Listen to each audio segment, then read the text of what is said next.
আসসালামু আলাইকুম। খুবই টেস্টি এবং চমৎকার একটি হালিমের রেসিপিতে সবাইকে ওয়েলকাম জানাচ্ছি।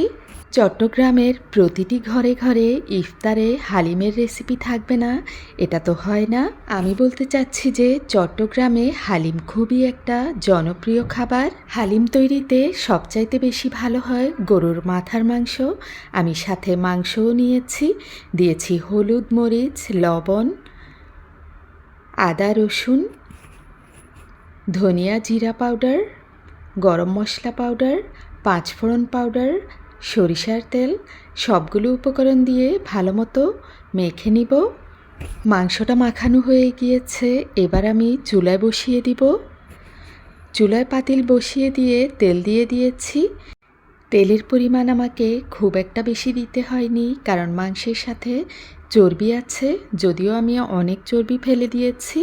পেঁয়াজ কিছুটা ভাজা হয়ে গেলে এবার দিয়ে দিব গরম মশলা।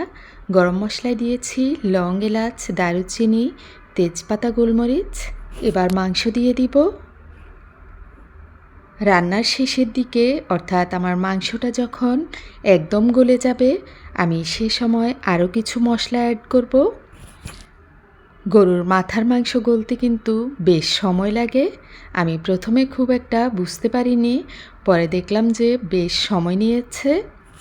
মাংসটা ভালো মতো কষিয়ে নিয়ে এরপর পানি লাগলে অবশ্যই পানি দিয়ে ঢাকনা দিয়ে ভালো মতো সেদ্ধ করে নিতে হবে।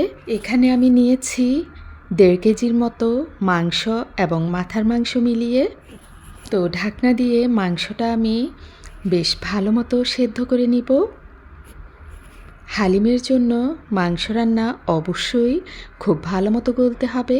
এবার দিয়ে দিচ্ছি অন্যান্য মশলাগুলো। এখানে দিয়েছি আমি হালিমের জন্য স্পেশাল মশলা তৈরি করেছিলাম, ওই মশলাটা দিয়ে দিয়েছি। এটা ছাড়াও দিয়েছি পাঁচফোড়ন, কাঁচামরিচ।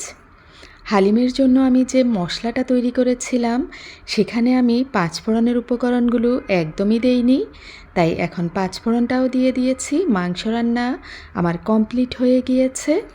এবার হালিমটাকে গরম পানির সাথে ভিজিয়ে কিছুক্ষণ রেখে দিব, 20 মিনিটের মতো। 10 মিনিট রাখলেও রাখতে পারেন, অনেকটাই ফুলে যাবে পানির মধ্যেই। আমি যতটুকু মাংস রান্না করেছি সেই তুলনায় হালিমের পরিমাণটা অনেকটাই কম দিয়েছি।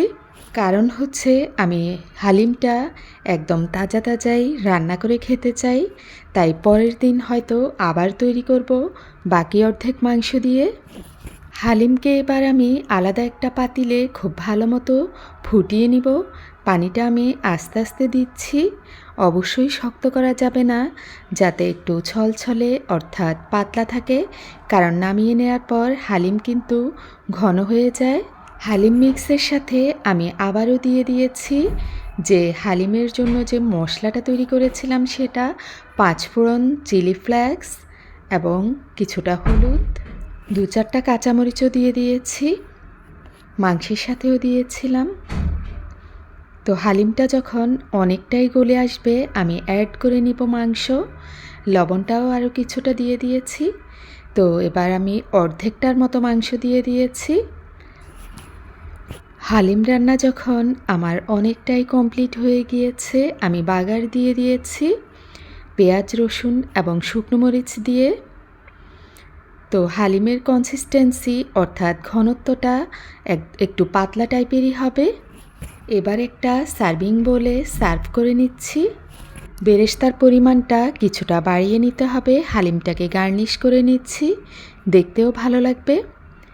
তো বেরেস্তা দিয়ে দিয়েছি, এবার দিয়ে দিচ্ছি ধনিয়া পাতা, পুদিনা পাতা, জুলিয়ান কাট করে কেটে নেওয়া আদা। এটা ছাড়াও অ্যাড করে নিব 2 টুকরো লেবু। অবশ্যই টকটক হালিম খেতে অনেক বেশি ভালো লাগে।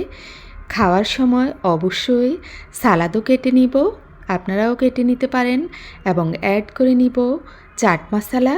সবাই ভালো থাকবেন, আশা করছি রেসিপিটি ভালো লেগেছে। আল্লাহ হাফেজ।